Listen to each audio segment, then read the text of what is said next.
Nouveau journal sur Télé 50, bienvenue à tous.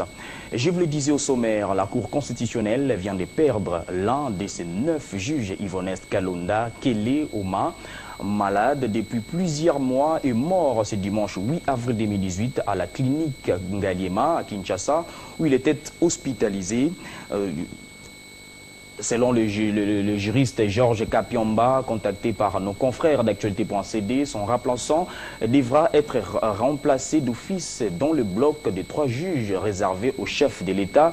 Et tant qu'il est mort avant le tirage au sort, ce tirage au sort doit en principe intervenir ce lundi. 3 super magistrats devront quitter cette institution à son issue.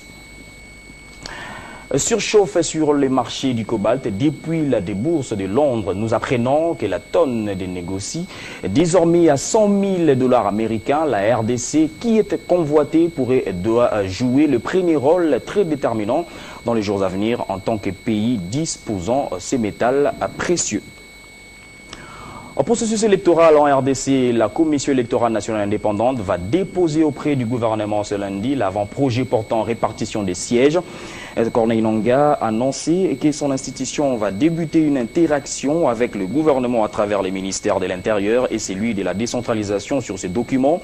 Il doit compter sur les 2 chambres du Parlement pour que la loi sur la répartition des sièges soit adoptée avant la fin du mois d'avril et promulguée le 8 mai 2018 tel que prévu dans le calendrier électoral. On l'écoute. Au même moment qu'on a adopté les statistiques, nous avons adopté l'avant-projet de loi portant répartition des sièges. Et dès ce lundi, cet avant-projet sera transmis au gouvernement. Ce qui va se faire aussi, c'est que nous avons plus de 6 millions d'éradiés. Nous allons, dès ce lundi aussi, présenter ces cas au procureur général de la République pour que la loi soit appliquée. Au-delà de cela, nous allons commencer une interaction avec le gouvernement à travers le ministère de l'Intérieur et celui de la décentralisation pour adopter l'avant-projet de la loi portant répartition des sièges. Ce qui nous reste à faire par la suite, c'est que nous voudrions d'abord remercier les députés nationaux et les sénateurs, les membres du gouvernement qui nous ont toujours appuyés.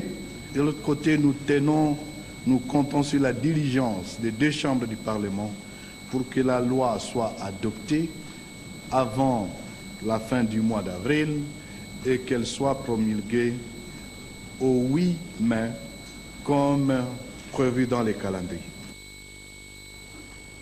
Et toujours en perspective des élections, la Commission électorale nationale indépendante a présenté bien avant au gouverneur du Kasaï central les machines électorales. Question de marquer les débuts de la sensibilisation des populations de cette province sur l'utilisation de ces machines. Regardez.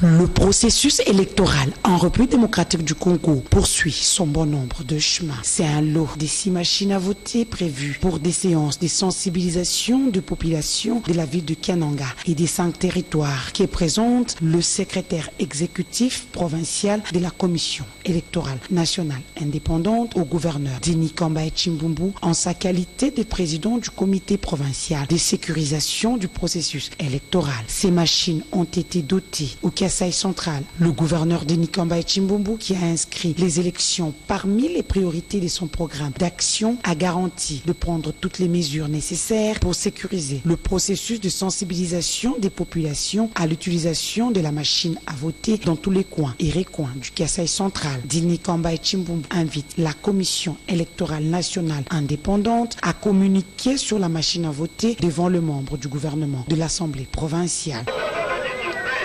C'était à la remise officielle de 5 Jeeps 4x4 dont du chef de l'État congolais Joseph Kabila Kabonge aux nouveaux administrateurs des territoires. Je remercie le président de la République pour ce grand geste. Ce n'est qu'un pas, il y a encore d'autres que vous allez voir dans les jours qui viennent. Un sentiment de joie et de reconnaissance à son Excellence le Président de la République, mais aussi à son Excellence Denis Kambaye, notre gouverneur, parce que ce n'est pas la première fois.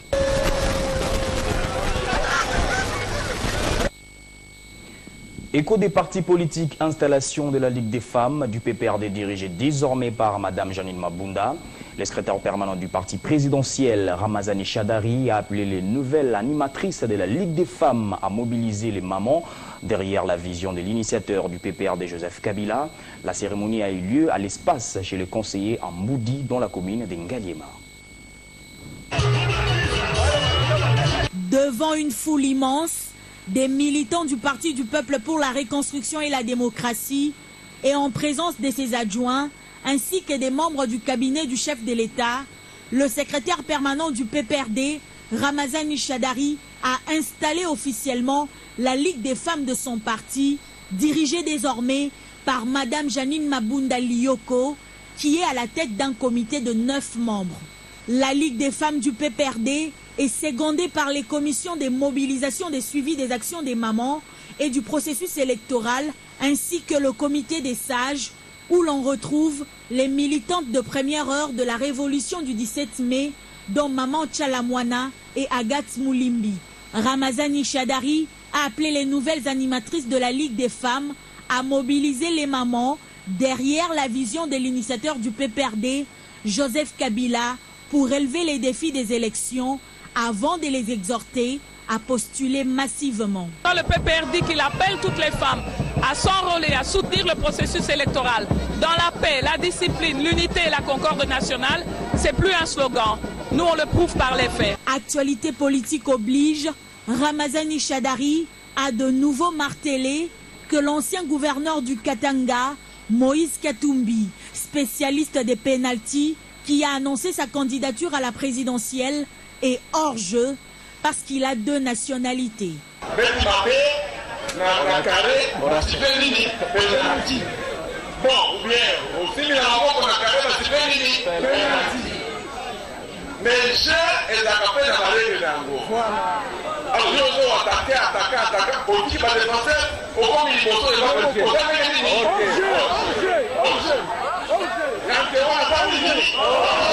Après la Ligue des femmes, le secrétaire permanent du parti présidentiel procédera dans les tout prochains jours à l'installation de la Ligue de jeunes du PPRD.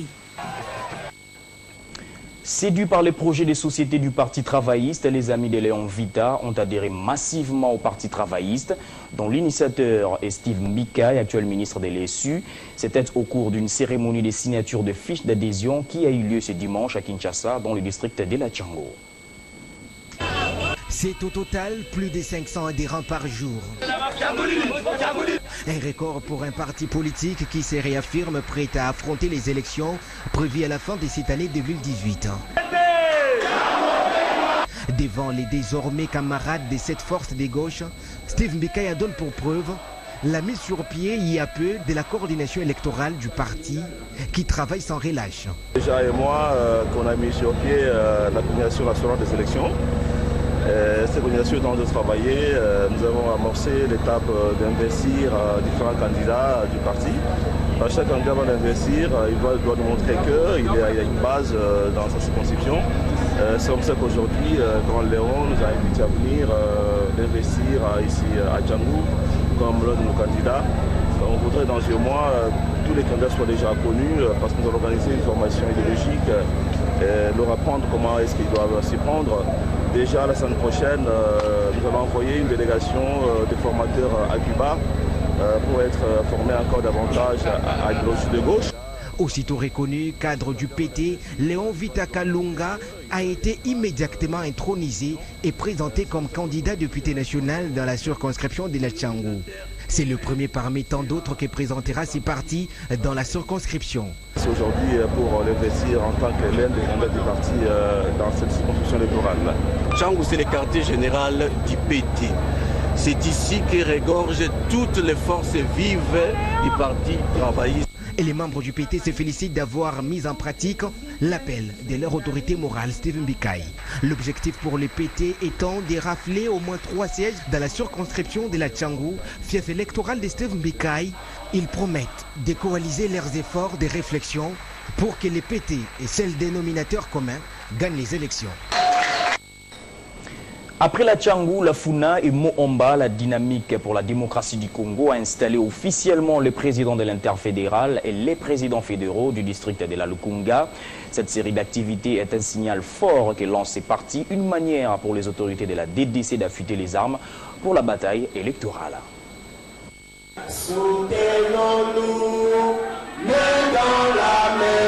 C'est dans cette ambiance de fraternité que les autorités de la dynamique pour la démocratie du Congo ont procédé à l'implantation de l'interfédération et des différentes fédérations du district de la Lukunga. Installés officiellement, le président de l'interfédéral et les présidents fédéraux de ce district sont appelés à faire preuve de beaucoup d'engagement pour relever les défis du parti. La principale mission, c'est de redynamiser les activités du parti en recrutant des nouveaux membres. Et c'est vraiment une tâche qui est lourde. Parce que quand vous voyez l'interfédération de la Lukunga est vaste.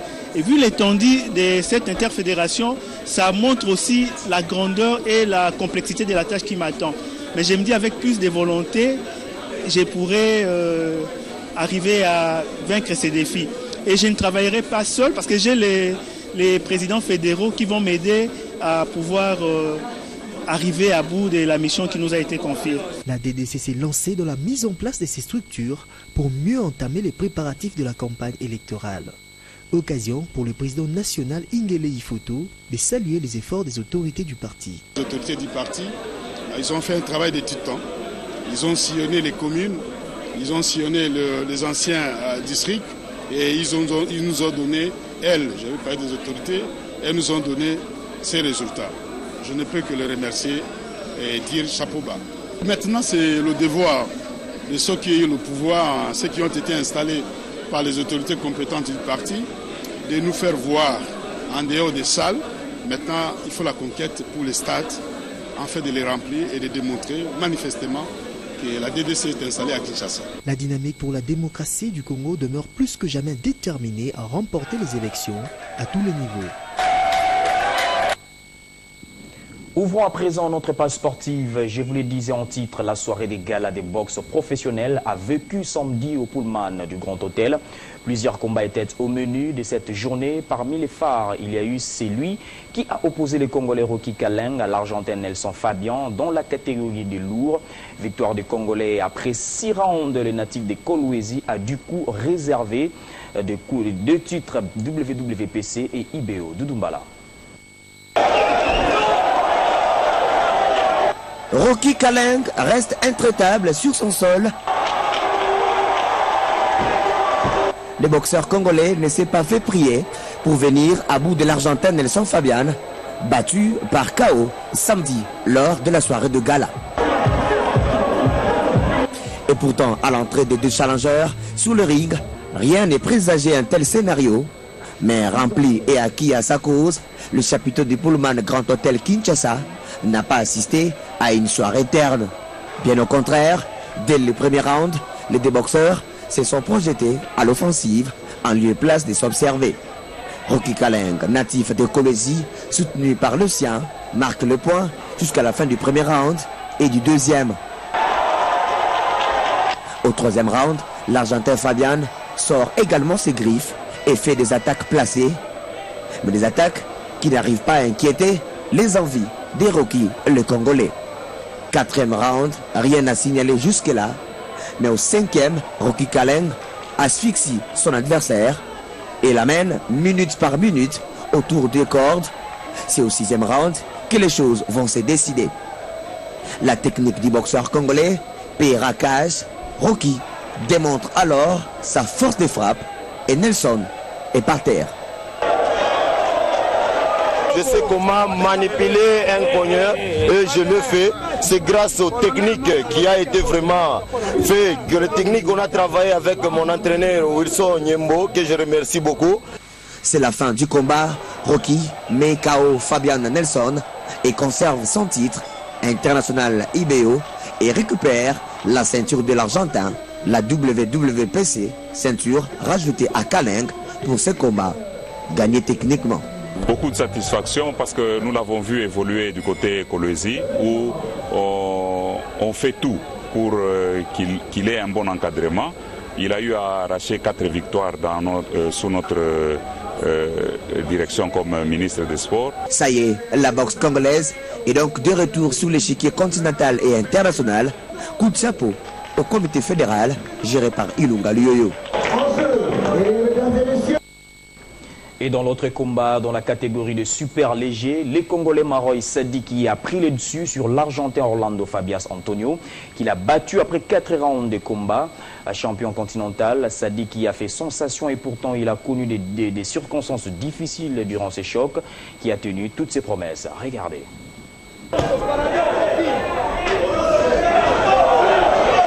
Toujours très technique dans son domaine, la boxe, Maroy Sadiki avait rendez-vous avec l'histoire, mais également avec son pays, la République démocratique du Congo, qui devrait se mesurer à l'Argentine, avec comme représentant dans cette catégorie Orlando Fabias Antonio.